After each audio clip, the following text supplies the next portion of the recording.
Everyone, welcome back to the channel. I am Srishti Jaiswal और आज के इस वीडियो में हम करेंगे क्लास 8 एनसीईआरटी क्यूरियोसिटी बुक का chapter number 2, the invisible living world beyond our naked eyes. So अगर आपको वीडियो पसंद आती है तो be sure give it a like, share with your friends and I hope this video help you in your exams. And without any further ado, let's move on straight into the video. So let's go.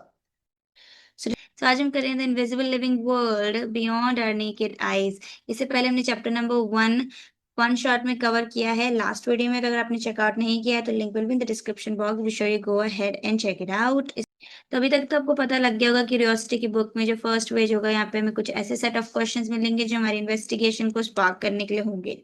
ठीक है, तो आज के question checkout करते हैं। चलो, Have you ever wondered what you might see if the invisible world around us become visible? क्या होगा कि जो इनविजिबल वर्ल्ड हमारे आसपास है वो विजिबल हो जाए? तो कल की वीडियो में मैंने आपको बताया था कि एक सिंगल ड्रॉप ऑफ वाटर के अंदर ही थाउजेंड्स की क्वांटिटी में माइक्रो ऑर्गेनिजम्स होते हैं।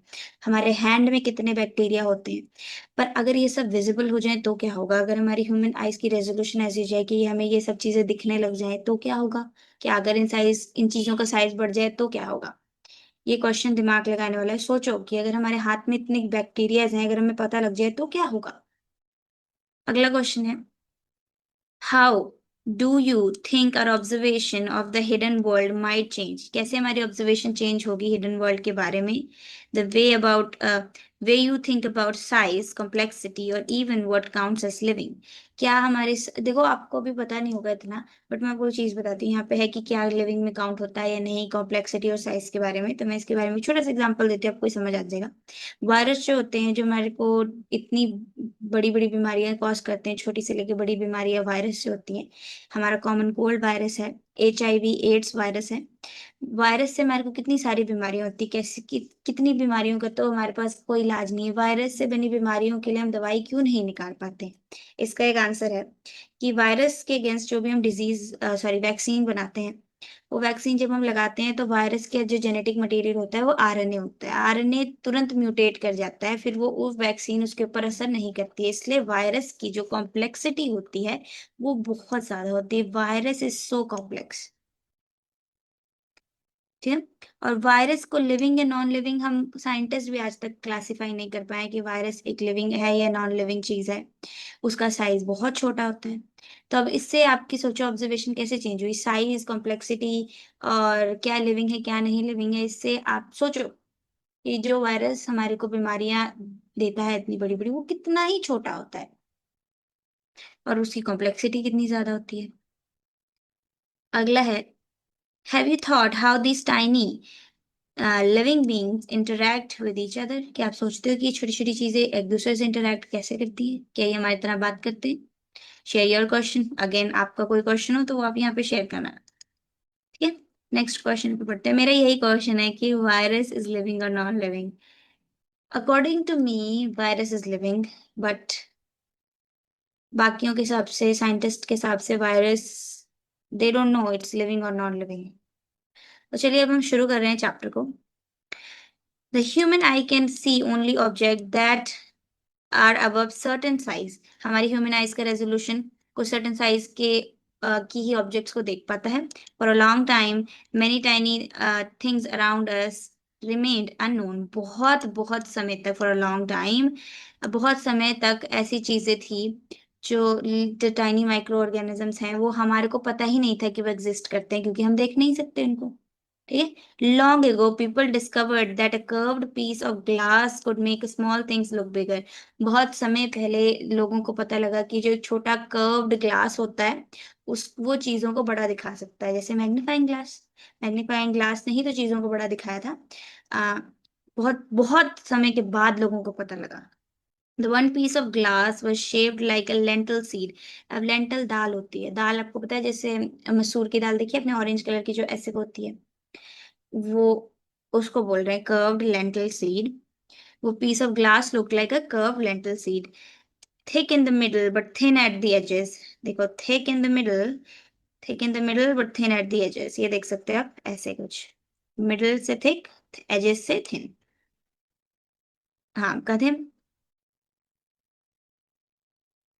Hence they hence they called it a lens. अब आपको पता लग गया लेंस, मैं आपको बना के दिखाती हूँ again, lens lens lens.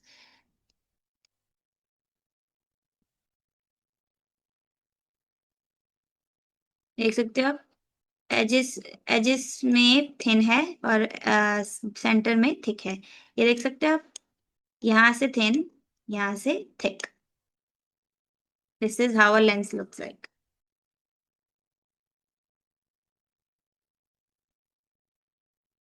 Over time lens were improved to become more powerful. Time के साथ हमने लेंस को इम्प्रूव किया जिससे वो मोर पावरफुल हुए। Each new tool from simple magnifying glasses to microscope helped human to see what their eyes could not. Simple magnifying glasses, microscope ने help किया ह्यूमन को आज वो चीजें डिस्कवर करने के लिए जो हम अपनी आंख से देख नहीं पाते थे। The invention of microscope opened a fascinating hidden world filled with tiny creatures. जो माइक्रोस्कोप की इन्वेंशन थी उसने ओपन किया हमारे लिए एक ऐसा फैसिनेटिंग वर्ल्ड जिसके अंदर बहुत ही टाइनी लिविंग क्रिएचर्स थे। We will explore some of these life form in this chapter. हम इनमें से कुछ अभी एक्सप्लोर करेंगे, ठीक है। इस चैप्टर में हम एक्सप्लोर करेंगे कुछ टाइनी माइक्रो ऑर्गेनिजम्स के बारे में।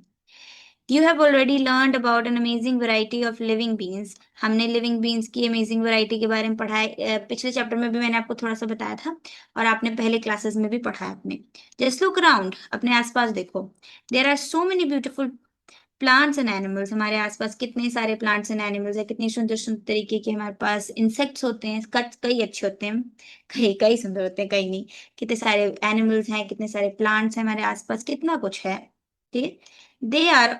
दे are of all shapes and sizes and colour. बहुत सारे शेप्स एंड साइजेस के होते हैं, कलर्स होते हैं कितने सारे, ठीक है। Some living beings are tiny while others are really big. Tiny हम बात कर सकते हैं छोटे छोटे बैक्टीरियाज की या फिर छोटे इंसेक्ट्स की, एंड्स की। और बड़े की बात करें तो हमारे पास है लाइन और बिग ट्रीज, रेडवुड ट्रीज हो गए, ब्लू वेल्स होगी obviously. They differ not only in their structure but also in many other features. वो अपने स्ट्रक्चर में ही नहीं बट वो और उनके फीचर्स में भी वो डिफरेंट है एक दूसरे से। दे कहाँ बच गए हम। All these living beings whether plants और एनिमल्स आर कॉल्ड ऑर्गेनिजम्स। ये सारी लिविंग बींग्स जो प्लांट्स हैं, एनिमल्स हैं, इन सबको हम बोलते हैं ऑर्गेनिज्म, ठीक है।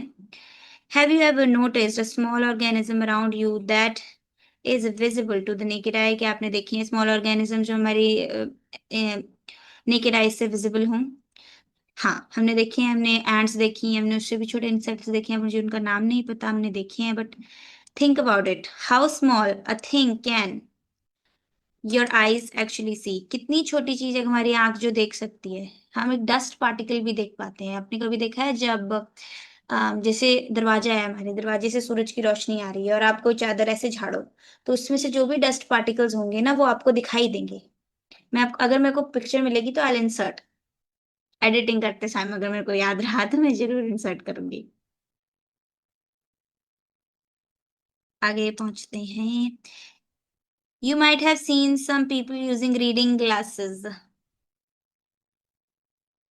How does it see help them see better, um, or what happens when we use a magnifying glass to observe something? आपने लोगों को देखा होगा रीडिंग ग्लासेस यूज करते हुए, ठीक है। ये कैसे लोगों को बेटर देखने में हेल्प करता है और क्या होता है जब हम मैग्नीफाइंग ग्लास से कोई चीज को ऑब्जर्व करते हैं। अब हम आ गए एक्टिविटी पे, एक्टिविटी 2.1, लेट अस ऑब्जर्व, ठीक है। अभी I think it's experiment. Take a round bottom flask made up of glass as shown in the figure, ठीक है। कहाँ है फ्लास्क? होल्ड ऑन, कहाँ चले गए?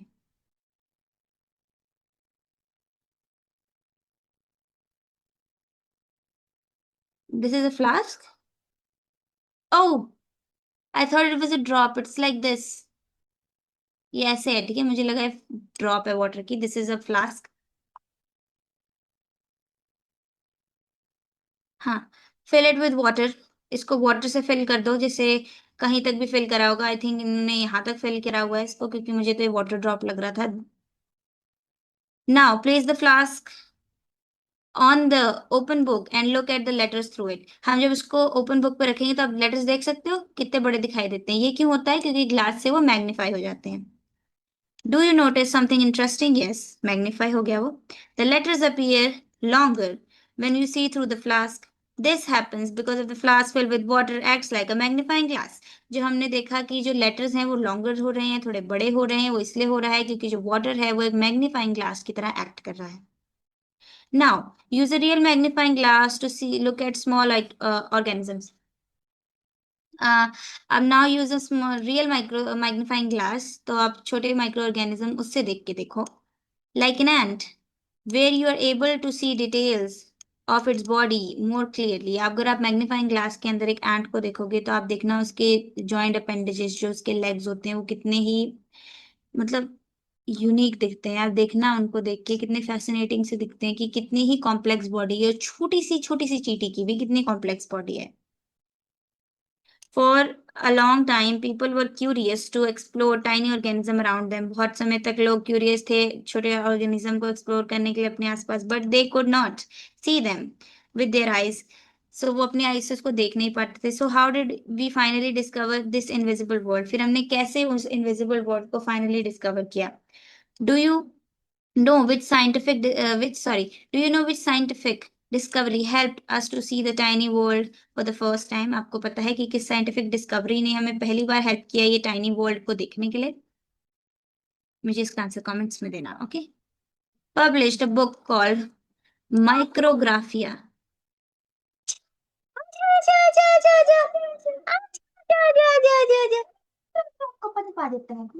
Let me show you something beautiful and cute at the same time. Come here.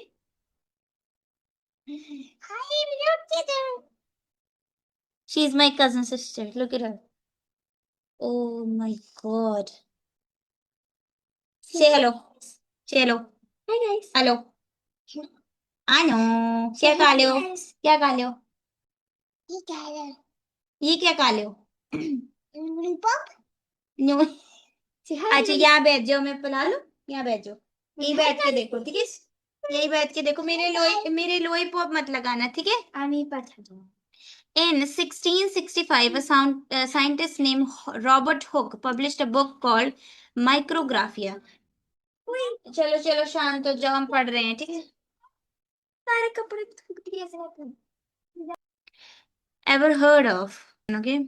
In 1665, a scientist named Robert Hooke published a book called Micrographia.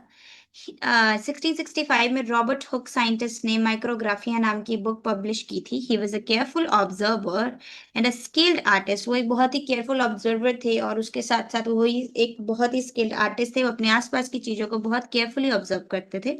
In this book he showed detailed drawings of tiny things that people had never seen before. उनकी इस book में tiny चीजों की drawing थी जो लोगों ने अपनी आंखों से पहले कभी नहीं देखी थी। Thing he saw using a tool we now call a microscope. उन्होंने ये सारी चीजें देखी थी एक टूल को यूज करके जो हम आज कहते हैं जिसको microscope. His microscope made things look 200 to 300 times bigger. उनकी इस चीज ने जो छोटी छोटी चीजें थी उनको 200 to 300 टाइम्स मैग्नीफाई करके दिखाया था।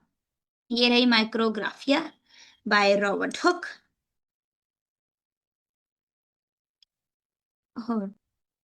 That what one could see with unaided eyes. One day he looked at a tiny slice of cork and saw it was made up of many small empty spaces. उन्होंने मतलब उन्होंने जो 200 to 300 time zoom करने वाला microscope था वो उतना हम जूम करके अपनी आईज से कभी वो चीज नहीं देख सकते थे। वो 200 to 300 टाइम जूम कर देती थी। जो चीज जैसे हम कोई चीज इतनी बड़ी देख रहे हैं उसको 300 टाइम मैग्नीफाइंग करके वो चीज हमें दिखा रही थी। एक दिन उन्होंने देखा है कॉर्क स्लाइस। अब कॉर्क मैं आपको यहाँ पे लगा दूंगी। Cork is like this. वो ढक्कन बंद करने के लिए कॉर्क यूज होता है, एक मटेरियल होता है। मैं आपको यहाँ पे इमेज इंसर्ट कर दूंगी अगेन एडिटिंग के टाइम मुझे दिखाई दिया तो, ठीक है? उन्होंने देखा कि ये जो मेनी स्मॉल स्पेसेस से बना था। His compartment reminded him of honeycomb. वो honeycomb आपने देखा होगा। honeycomb के अंदर ऐसे हेक्सागन ऐसे ऐसे पैटर्न के वो बने होते हैं ना honeycomb में, ऐसे ऐसे करके उनको वो स्पेसेस को ने honeycomb की याद दिलाई। He He draw what he saw and called each small space a cell. उन्होंने जो देखा उसको बनाया और उन्होंने जो भी स्मॉल स्पेस थी उसको सेल बोला. This was the first time the word This was the first time the word cell was used in science to describe the basic unit of life. हमें पता है cell is the basic unit of life, पर ये पहली बार था कि किसी ने सेल का नाम लिया और उसको कहा हो the basic unit of life.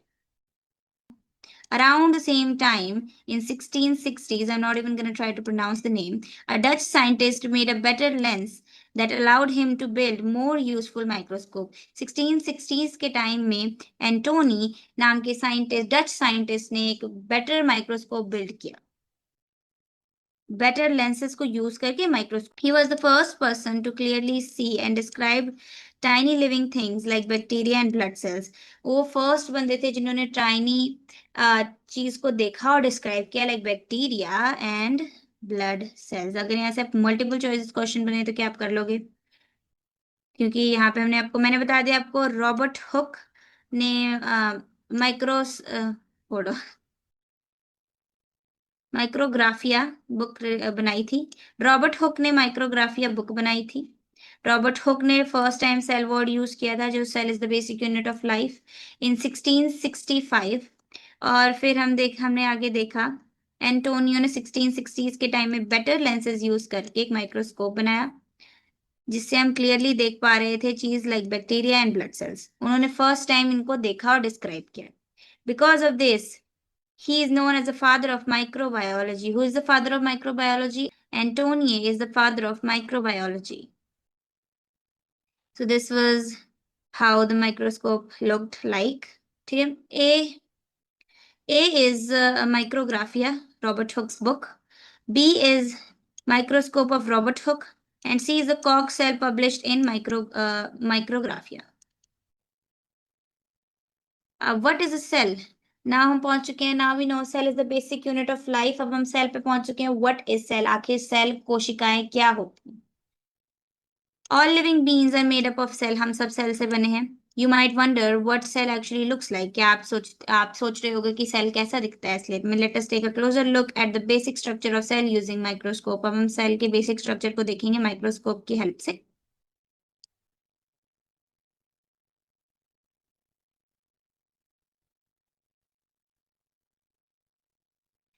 Activity 2.2, let us study a cell. Teacher demonstration activity. Take an onion bulb from the kitchen or the garden, wash it thoroughly with water. एक onion bulb लेना है अपने. Take an onion, उसको अच्छे से धो लेना है. Cut the onion bulb vertically into pieces. ऐसे ऐसे vertically आपको pieces में cut करना है.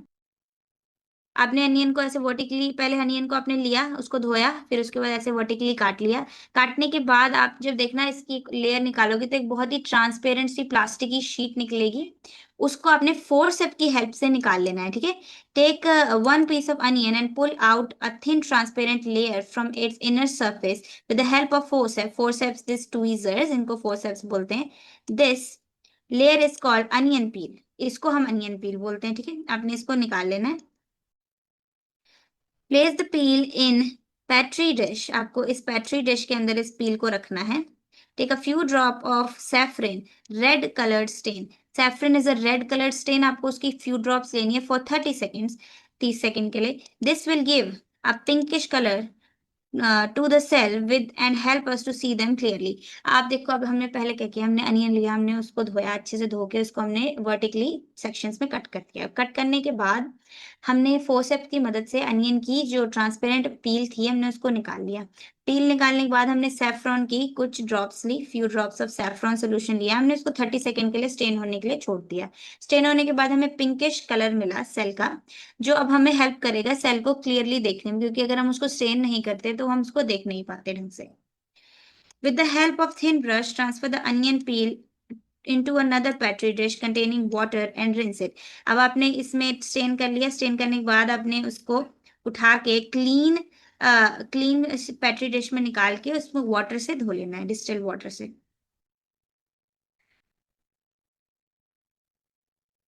Now carefully place the stained onion peel on the glass slide using a thin brush. Ensure it doesn't break or fold.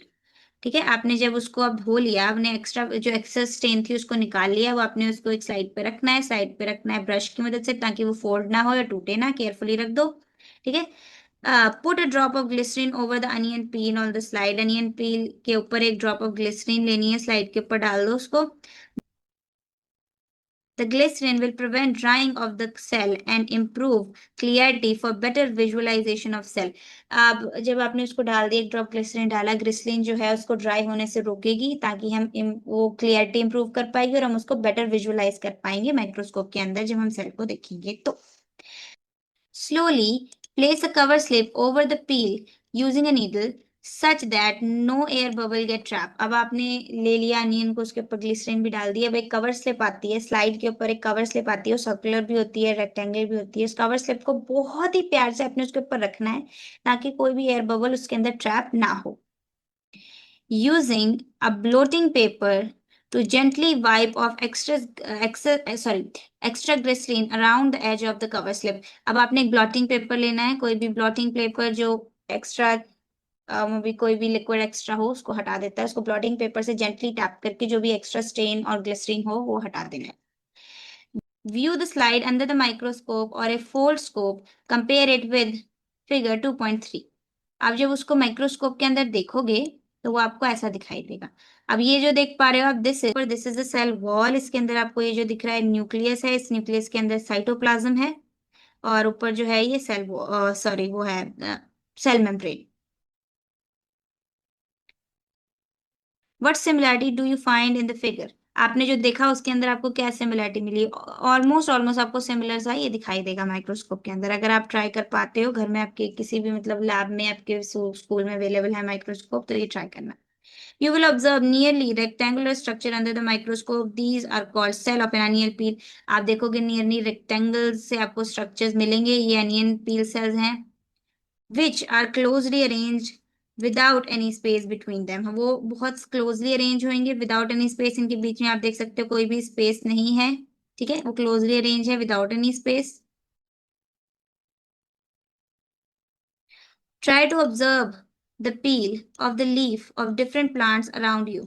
आप जो leaf होती है ना, लीफ को भी आप जब बीच में से ऐसे तोड़ोगे ना, तो बहुत ही पतला सा ट्रांसपेरेंट ऐसी छिलका से निकलेगा। आप उसको भी ट्वीजर्स की मदद से निकाल के आप सेम प्रोसीजर करके आप उनको भी ट्राई कर सकते हो। You will find all plants are made of cell. Plants भी सेल से बने हैं। What do you think? The body of an animal is made up of? हमारी बॉडी भी सेल से ही बनी होती है। अब पहला ए हमने देखा, B mounting of onion peel on glycerin, हमने वो देख लिया। Structure of onion peel under microscope भी देख लिया हमने, ये देख लिया। जो ये हमारे जो अनियन पील के स्ट्रक्चर्स है ना, ये हमें ब्रिक वॉल की तरह दिखाई दे रहे हैं। अब हम एक्टिविटी 2.3 पे पहुंच चुके हैं। Let us investigate. Rinse your mouth with clean water. अपने मुंह को क्लीन वाटर से रिंस करो। Use use the blunt end of a clean toothpick and gently scrape the inside of your cheek. जो ब्लंट एंड होता है, मतलब blunt meaning कि जो शार्प एंड नहीं होता टूथपिक का, उससे अपने जेंटली अपने चीक को जब आपने माउथ वॉश कर लिया उसके बाद जेंटली उससे आपने अपने चीक को स्क्रेप करना है। स्क्रेप करने के बाद place the scraped material on a drop of water on a clean glass slide and spread it evenly. जो भी आपने स्क्रेप्ड मटेरियल जो भी स्क्रेप किया आपने अपने चीक से, उसको आपने क्लीन ग्लास स्लाइड पर डालना है और इवनली स्प्रेड करना है। Add drop of methylene blue, a blue coloured stain. एक ब्लू कलर्ड स्टेन अब लेना है, पहले हमने सैफरन लिया था। Saffron is a reddish colour stain, अब हमने मिथिलिन ब्लू लिया है। Methylene blue is a blue coloured stain. Over the material on the slide, अब एक ड्रॉप मिथिलीन ब्लू की डालनी है and spread it over the material. Add stain to improve the visibility of the material under the microscope by increasing the contrast. अब हमने stand इसलिए डाली ताकि हम जो हमारे को दिख रहा है वो थोड़ा क्लियरली दिखाई दे, क्योंकि अगर हम स्टेन नहीं डालेंगे तो हमें सेल्स दिखाई नहीं देंगे। पहले भी हमने सेम चीज करी थी, अभी भी हम वही करें, बट स्टेन डिफरेंट यूज किए हमने। After 1 minute, add a drop of glycerin over the material on the slide and to prevent the cell from drying again. फिर हमने glycerin लिया ताकि cell dry ना हो। Now carefully place the clean cover slip on the material and remove the excess glycerin from the edge and cover slip using a blotting paper. Same, फिर हमने cover slip से इसको cover किया, blotting paper से excess glycerin हटा दिया। Observe the slide under the microscope and draw what you see in your notebook. जो भी आपने देखा, स्लिप किया, कवर, जो भी आपने स्लाइड के अंदर देखा माइक्रोस्कोप के अंदर, उसको अपनी नोटबुक में बनाओ। तो आपको ये दिखा ऐसे दिखाई देगा स्ट्रक्चर। देखो आप सब ऊपर की जो भी है ये सेल मेम्ब्रेन है, ठीक है। साइटोप्लाज्म, इसके अंदर जो फ्लूइडिश है वो साइटोप्लाज्म है। इसके अंदर जो ये आपको ऐसे जो गोल गोल दिख रहा है, दिस इज न्यूक्लियस। ऐसा आपको दिखेगा। What did you observe? क्या आपने देखा? You will observe a polygon shaped structure। ऐसा आपको पॉलीगन शेप स्ट्रक्चर मिलेगा। These are cheek cells। ये आपके चीक के सेल्स हैं, which form the inner lining of your mouth। These are your cheek cells। ये आपके चीक के सेल्स हैं, which form the inner lining of your mouth। ये आपके माउथ की इनर लाइनिंग फॉर्म करते हैं। यार ये नीचे हो जाता है बार बार, अभी ऊपर नहीं हो रहा। हम्म, करा नहीं है, अभी भी थोड़ा ऊपर है। What similarity and difference did you observe between cell of an onion peel from activity 2.2 and human cheek cell from activity 2.3? क्या डिफरेंस मिला? पहले तो हमें शेप में डिफरेंस मिल गया, वो रेक्टेंगल से थे, ये पॉलीगोनल है। तो ये हमें डिफरेंस मिला, बाकी डिफरेंस आप मुझे बताना।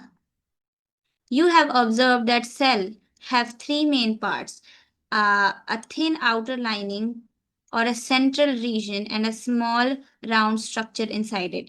ठीक है, सेल के मेन थ्री पार्ट्स होते हैं। एक थिन आउटर लाइनिंग होगी उसकी, एक सेंटर के रीजन होगा, मतलब जो हमारे जो छोटे न्यूक्लियस है उसके अराउंड जो रीजन होगा वो होगा, और एक थिन लाइनिंग होगी सेल की। The outer layer is called cell membrane. जो आउटर लेयर होती है वो सेल मेम्ब्रेन बुलाई जाती है। The round structure in the middle is the nucleus. जो राउंड स्ट्रक्चर मिडिल में है वो न्यूक्लियस है, which is also covered by thin membrane. The space, वो जो न्यूक्लियस है वो भी थिन मेम्ब्रेन से कवर होता है। The space between the cell membrane and nucleus is filled with cytoplasm. जो सेल मेम्ब्रेन और न्यूक्लियस के बीच के जो जो भी एरिया होता है वो साइटोप्लाज्म से फिल होता है। These three, cell membrane, cytoplasm and nucleus, are basic part of cell. ये जो तीन चीजें हैं ये सेल का बेसिक पार्ट है, जो है cell membrane, cytoplasm and nucleus. हमने पता लगा लिया, सेल मेम्ब्रेन आउटर पार्ट होता है और बीच में न्यूक्लियस होता है, इसके आसपास जो भी होता है वो होता है हमारा साइटोप्लाज्म। मैंने गलत बोल नहीं बोल दिया? मैंने गलत तो नहीं बोल दिया कहीं जल्दी जल्दी में? देखो ये ऊपर की जो लेयर होती है, this is the cell membrane. Cell membrane के अंदर होता है न्यूक्लियस, न्यूक्लियस के आसपास जो भी जगह होती है, दिस इज द साइटोप्लाज्म। अब हम कहते हैं some cells like onion peel cells have an extra outer layer called cell wall. Cell wall जो होती है ये स्पेशल फीचर होता है प्लांट सेल का। जो भी प्लांट सेल आप देखोगे उसके पास सेल वॉल हमेशा होगी, और एनिमल सेल में सेल वॉल हमेशा एब्सेंट रहती है। What is the importance of these structures in a cell? ये सब स्ट्रक्चर का क्या इंपॉर्टेंस है एक सेल के अंदर? What function do they perform? क्या फंक्शन ये परफॉर्म करते हैं? Are these function important for the maintenance of life? क्या ये सारे फंक्शन जो भी ये परफॉर्म करते हैं वो हमारी लाइफ को मेंटेन करने के लिए इंपॉर्टेंट हैं या नहीं? The cell membrane enclose the cytoplasm and nucleus. जो सेल मेम्ब्रेन है वो साइटोप्लाज्म और न्यूक्लियस को एनक्लोज करती है, मैंने अभी आपको बताया। The cell membrane separates one cell from another. जो सेल मेम्ब्रेन है वो एक सेल को दूसरे सेल से सेपरेट करती है। जो भी मतलब जैसे हमारे जो सेल मेम्ब्रेन है वो एक सेल को दूसरे सेल से सेपरेट करती है। It is porous and allows the entry of material essential for life processes and exits out the waste material। Porous means उसके अंदर छोटे छोटे होल्स होते हैं, जैसे छन्नी ले लो, छन्नी इज पोरस। ऐसे ही जो सेल मेम्ब्रेन है ये पोरस होती है, ताकि जो भी हमारे को मटेरियल हमारी बॉडी के अंदर चाहिए वो एंटर कर सके, और जो वेस्ट मटेरियल है वो उससे बाहर जा सके। जैसे आप समझ सकते हो ये मेरा हाथ है, अब इसके अंदर कोई भी, अब मानो ये पूरा ऐसे राउंड है, इसके आसपास कोई भी जगह नहीं है, अब इसमें से कुछ एंटर भी नहीं कर सकता, कुछ एग्जिट भी नहीं कर सकता। बट अगर इसके अंदर पोरस हो, इसके अंदर गैप हो, छोटे छोटे होल हो, तो जो भी मटेरियल हमें चाहिए होगा वो अंदर जा सकता है, और जो भी वेस्ट होगा वो बाहर आ सकता है। ऐसे ही सेल मेम्ब्रेन भी होती है। Cytoplasm contain other component of cell and compounds. Cytoplasm के अंदर अदर और कंपोनेंट्स होते हैं सेल के, एंड कंपाउंड्स होते हैं, such as carbohydrate, protein, fats, minerals, salts. Cytoplasm के अंदर हमारा कार्बोहाइड्रेट्स होता है, प्रोटीन होते हैं, फैट होते हैं, और मिनरल्स एंड सॉल्ट्स होते हैं। अभी बता दिया मैंने साइटोप्लाज्म जो हमारे अंदर fluid, cytoplasm is the fluidish thing जो न्यूक्लियस और सेल मेम्ब्रेन के बीच में होता है वो साइटोप्लाज्म होता है, और साइटोप्लाज्म के अंदर कंपाउंड्स होते हैं, अलग अलग कंपोनेंट्स और कंपाउंड्स होते हैं, such as carbohydrate, protein, fats, minerals and salt. Most of the life process take place within the cytoplasm. Cytoplasm के अंदर ही बहुत, मतलब majority of the life processes take place within the cytoplasm. यहाँ से बहुत सारे MCQ बन सकते हैं गाइस, ये चैप्टर एक्चुअली इंपॉर्टेंट है, तो एक लाइन बाय लाइन जरूर पढ़ना है इसको एक बार। The nucleus regulate all activity that occur within the cell. It also regulates growth. The nucleus जो है हमारे जो सेल के अंदर कोई भी एक्टिविटी होती है उसको रेगुलेट करता है, आ, और ऑल्सो रेगुलेट्स ग्रोथ। कितनी सेल की ग्रोथ होगी ये भी न्यूक्लियस ही रेगुलेट करता है, और सेल के अंदर जो भी एक्टिविटीज होगी ये भी न्यूक्लियस ही रेगुलेट करता है। The cell wall in plant provides rigidity and strength. जो सेल वॉल होती है प्लांट के अंदर वो रिजिडिटी और स्ट्रेंथ प्रोवाइड करती है प्लांट को। मैंने बताया cell walls is only only there, अभी मैंने आपको बताया cell wall is only in plant cell, ये कभी भी आपको एनिमल सेल के अंदर नहीं मिलेगी। This is why all cell are arrange compactly with each other and look firm in structure. इसी वजह से वो सारे बहुत ही कॉम्पैक्टली एक साथ अरेंज हैं और वो एक बहुत ही कॉम्पैक्ट रिजिड फर्म स्ट्रक्चर सा बनाते हैं। ठीक है, अभी मैंने आपको दिखाया कि वो ब्रिक वॉल की तरह दिख रहा था, कि जैसे कि हमारे कोई ईंट की दीवार हो, उसकी तरह प्लांट सेल थे। बट एनिमल सेल्स इतने कॉम्पैक्टली अरेंज नहीं होते। एनिमल सेल के पास हमारे पास होती है सेल वॉल, सेल वॉल से उनको रिजिडिटी प्रोवाइड मिलती मिलती है और स्ट्रेंथ मिलती है। अब फर्दर स्टेप ये पढ़ते हैं। Cell in all part of plant have a tiny rod-like structure called plastid. So plant cell होते हैं उनके पास टाइनी रॉड लाइक स्ट्रक्चर होता है जिसको हम प्लास्टिड बोलते हैं। अभी नीचे क्या पता इसके अंदर अब नीचे डायग्राम के अंदर ये सब बताया होगा कहाँ पे होता है ये सब। Some plastid like chloroplast contain chlorophyll.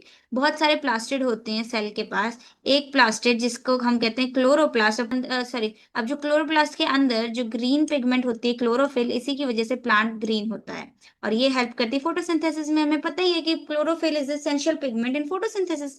जिन प्लांट के पास क्लोरोफिल नहीं होती है वो फोटोसिंथेसिस नहीं कर पाते, अपना खाना को नहीं बना पाते हैं। In non green plant they help store substance. जो नॉन ग्रीन प्लांट होते हैं, जो ग्रीन नहीं होते हैं, प्लास्टिड हेल्प करते हैं सब्सटेंस को स्टोर करने में। Plant cell also have a round Plant cell also have a large empty looking space called vacuole.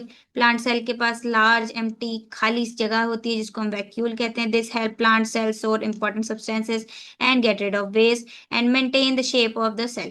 जो plant cell के पास एक empty round जो बड़ी सी जगह होती है जिसको हम vacuole कहते हैं. vacuole plant cell के अंदर सब्सटेंस स्टोर करने के काम आता है, इंपॉर्टेंट सब्सटेंस स्टोर करने के लिए, जो वेस्ट होता है उसको बाहर निकालने के लिए और मेंटेन करने के लिए shape of the cell.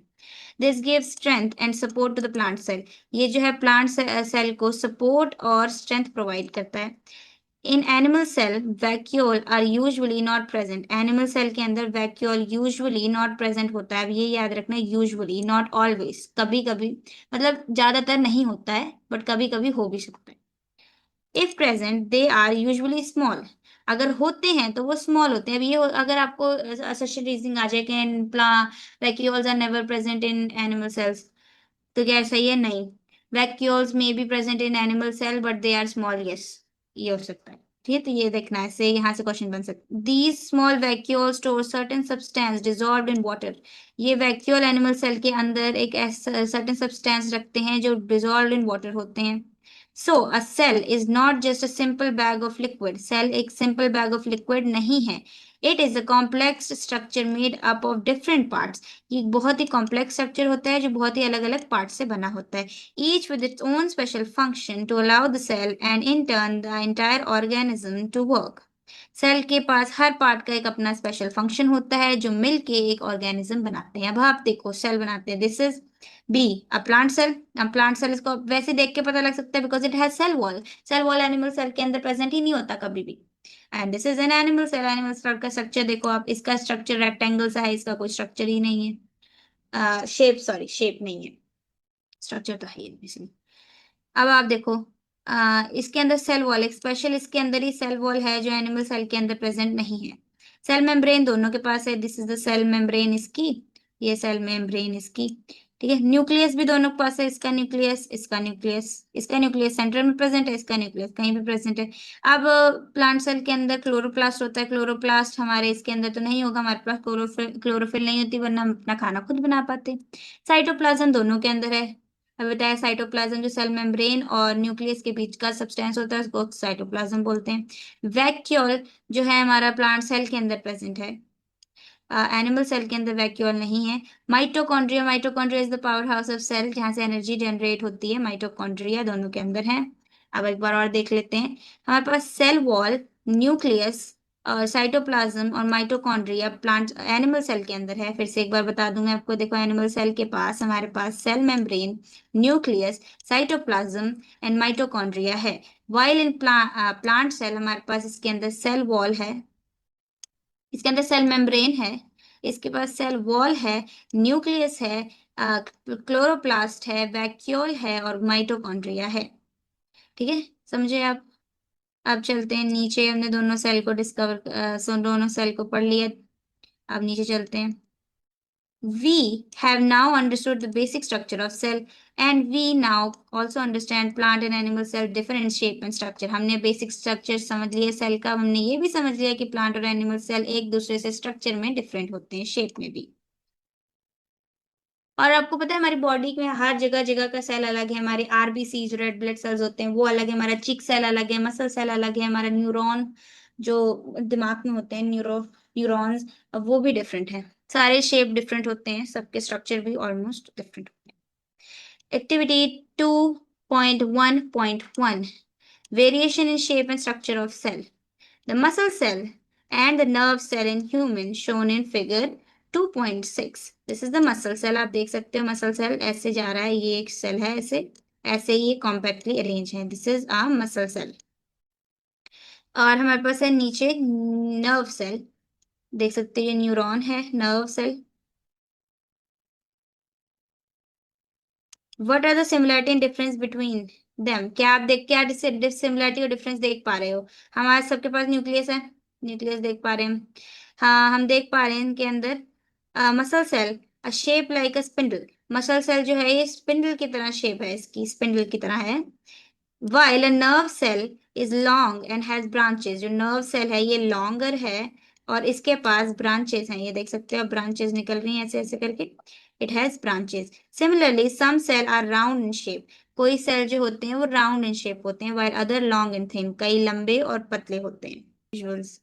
The number of cell also varies in different organisms. आपने सुना यूनिसेलुलर ऑर्गेनिज्म के बारे में जिनके अंदर सिर्फ एक सेल होता है, बट हम है मल्टी सेलुलर, हमारे अंदर काउंटलेस सेल होते हैं। तो नंबर ऑफ सेल हर ऑर्गेनिज्म के अंदर अलग अलग हो सकते हैं। Why do cell look so different from each other? सारे सेल एक दूसरे से डिफरेंट क्यों लगते हैं? क्योंकि सबका डिफरेंट फंक्शन है। Does the shape of the shape and the structure of cell relate to its function? क्या shape and structure of cell उसके फंक्शन से रिलेट करता है? Obviously. The unique shape and size and structure of cell help them to carry out specific function.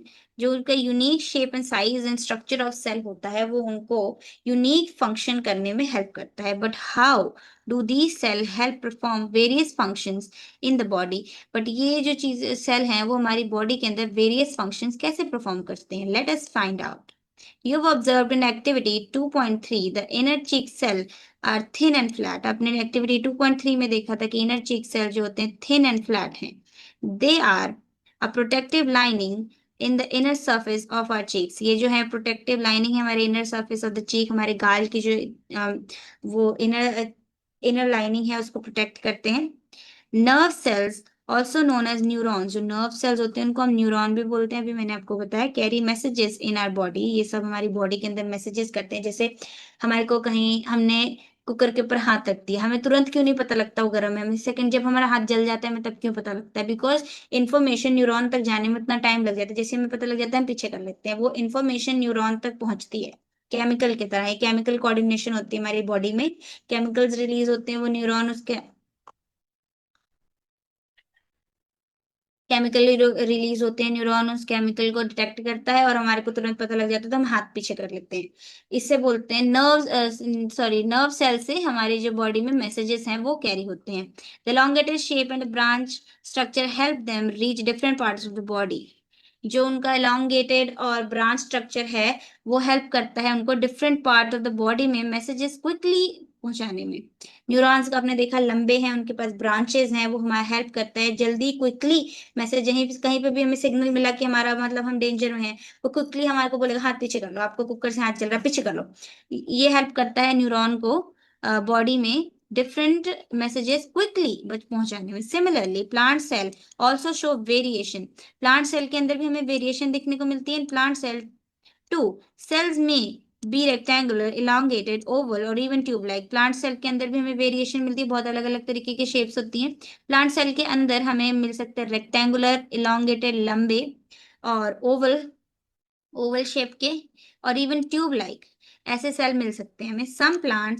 cells from form some plant cells form long tube that help carry water through out the plant। Plant cell कई होते हैं long tube like, जो है long tubes की तरह होते हैं, जो हेल्प करते हैं वाटर को कैरी करने में प्लांट के अंदर।